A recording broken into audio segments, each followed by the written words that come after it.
नमस्कार. आजच्या व्हिडिओमध्ये मी तुम्हाला दारासमोर कोणत्या गोष्टी असल्याने मोठा वास्तुदोष निर्माण होतो आणि त्यावर उपाय काय करायचा याबद्दलची संपूर्ण माहिती सांगणार आहे. पण त्याआधी तुम्ही चॅनलवरती नवीन असाल तर चॅनलला लाईक करा आणि सबस्क्राईब देखील करा. कमेंटमध्ये श्री स्वामी समर्थ किंवा ओम महालक्ष्मी नमः लिहायला विसरू नका. तुमचं घर असू द्या, बंगला असू द्या, फ्लॅट असू द्या, इमारत असू द्या, कुठल्याही प्रकारची वास्तू असू द्या, पण त्या वास्तूचा जो मुख्य दरवाजा आहे तो नेहमी मोकळा असावा. जर त्या मुख्य दरवाजाच्या समोर कोणत्याही प्रकारचा अडथळा निर्माण झाला, ज्याला वेध म्हटलं जातं, असा द्वारवेध निर्माण झाला तर मात्र अनेक प्रकारच्या अडचणींना त्या घरात राहणाऱ्या लोकांना सामोरं जावं लागतं, असं वास्तुशास्त्र सांगतं.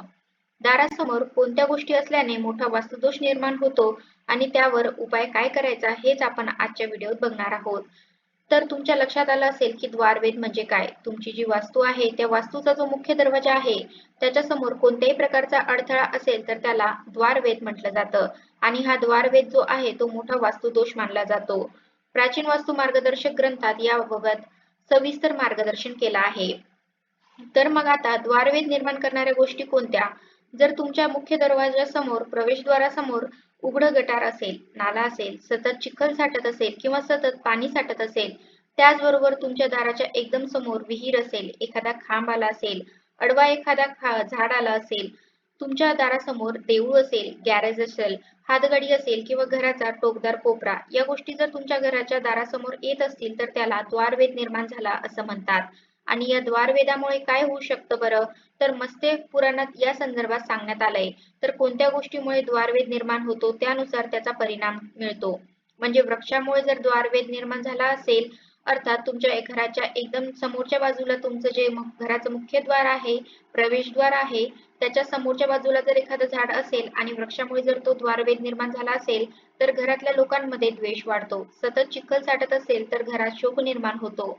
म्हणजेच दुःखद घटना घडू लागतात. विहीर असेल तर एकदम घराच्या समोर तर कर्त्या पुरुषाला अडचणी येतात. जर एखादा खांब असेल तर त्या खांबामुळे घरातल्या स्त्रियांना त्रास होऊ शकतो. जर घराच्या मुख्य प्रवेशद्वारासमोरच एकदम एखादं देऊळ असेल तर त्यामुळे सुद्धा अनेक अडचणी निर्माण होतात. आता द्वारवेधामुळे नक्की कोणत्या प्रकारचे अडथळे निर्माण होऊ शकतात? तर विकासात अडथळे येतात, घरातल्यांची प्रगती खुंटते, आर्थिक उन्नतीमध्ये अडथळे निर्माण होतात, व्यापार किंवा उद्योग असेल तुमचा काही तर तो वृद्धिंगत होत नाही, वाढत नाही, तुमच्या घरात काही कार्य ठरते तर त्याच्यात अचानक अडथळे येतात. घरातल्या मुलांच्या शिक्षणात अडथळे येणं, प्रमोशनमध्ये अडचणी, अशा प्रकारे कार्यविघ्न निर्माण होतो आणि एकंदरीतच द्वारवेधामुळे अनेक अडचणींना घरातली लोक सामोरी जातात. मला तुम्ही म्हणाल, तुम्ही समस्या तर सांगितली पण उपाय सुद्धा सांगा. साधे सोपे उपाय आहे ज्यामुळे जरी तुमच्या घरात द्वारवेध निर्माण झाला असेल, तुमच्या दारासमोर एखादी गोष्ट असेल जी तुम्ही नाही काढू शकत तरी तुम्ही काही उपाय करू शकता. ज्यामुळे द्वारवेधाचा जो काही दोष आहे तो निघून जाईल. काय उपाय आहे? पहिला उपाय म्हणजे घरात कृष्णाची बासरी लावावी. तुमच्या प्रवेशद्वाराच्या समोरच्या बाजूला तुम्ही भगवान श्रीकृष्णाची बासरी लावू शकता किंवा घरात दरवाजासमोर जपमाळेचं चित्र सुद्धा लावू शकता तुम्ही.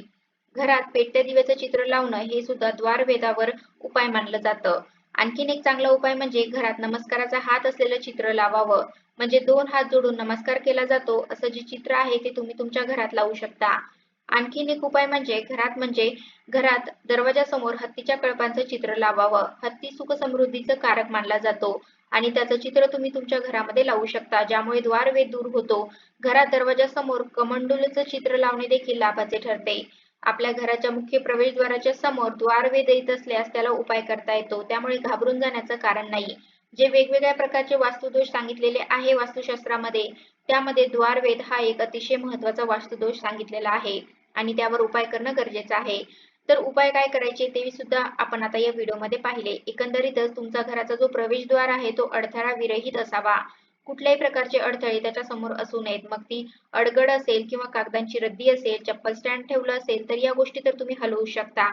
सामानाची न लागणारी बोचकी असतील, अनावश्यक वस्तू असतील, असं तुम्ही घराच्या बाहेर साईडला टाकून दिलेलं आणि ते तुमच्या दाराच्या समोरच येते, तर हे सगळं तुम्ही स्वच्छ करणं गरजेचं आहे. कारण घराचं जे प्रवेशद्वार आहे तिथूनच सुख समृद्धी आणि माता लक्ष्मी प्रवेश करते. त्यामुळे माता लक्ष्मी प्रवेश करताना दार कसं स्वच्छ, सुंदर, रांगोळी काढलेलं, आकर्षक सजवलेलं अशा पद्धतीचं असायला हवं. जेवढं प्रवेशद्वार स्वच्छ ठेवता तेवढीच घरात सकारात्मकता येतं असं वास्तुशास्त्र सांगतं. तर अशा प्रकारे आजच्या व्हिडिओमध्ये मी तुम्हाला दारासमोर कोणत्या गोष्टी असल्याने मोठा वास्तुदोष निर्माण होतो आणि त्यावर उपाय काय करायचा याबद्दलची संपूर्ण माहिती सांगण्याचा प्रयत्न केला आहे. कसा वाटला तुम्हाला माझा आजचा व्हिडिओ कमेंट करून नक्की सांगा. धन्यवाद.